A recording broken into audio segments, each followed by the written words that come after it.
I think As Told by Tsum Tsum is an absolutely fantastic idea. This is, of course, a Disney series that you can watch on their YouTube channel, where they basically recreate popular Disney films using Tsum Tsum. Obviously, there's a bit of indirect marketing here saying, hey, if you buy these Tsum Tsums, you can recreate this yourself. But I think that that's fantastic, and that's one of the things that I think is great about Tsum Tsums, things like Funko Pops, where you can get the popular characters and then you can recreate the scenes from the films. It's something that we've done as children for probably forever, as long as marketing and merchandising combined.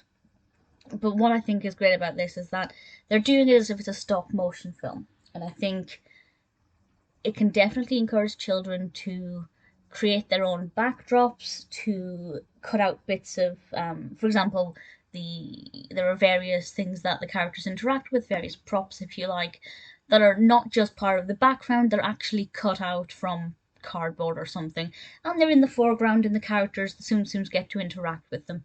And I think it's very well animated. The stop motion is very good. It's a little bit choppy, but it's meant to be. You're not meant to be thinking that this is, perfect fluid animation. It's meant to be a little bit more rough.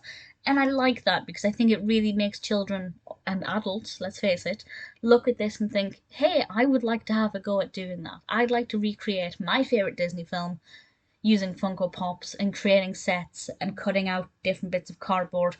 One of my favorite scenes in this is when they have the children who are practicing their hula dance, and the children pick on Lilo, and she's, they don't treat her particularly nicely. But that scene I thought looked really good. It was very effective. It's a good mix of things children could print out, they could make themselves, they could color in their backgrounds. I think it's something that is very good at inspiring creativity. Of course, the big question is, could you understand this film if you'd never seen Lilo and Stitch? And I think, needless to say, the short answer there is probably not.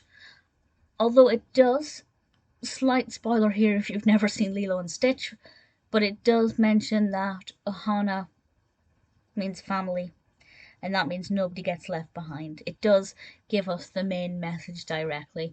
Would you understand that Stitch is an alien being and Lilo takes him in as her pet dog?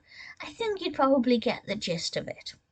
I'd be interested to know if you'd never seen Lilo and Stitch and you watched this for the first time and this was your introduction.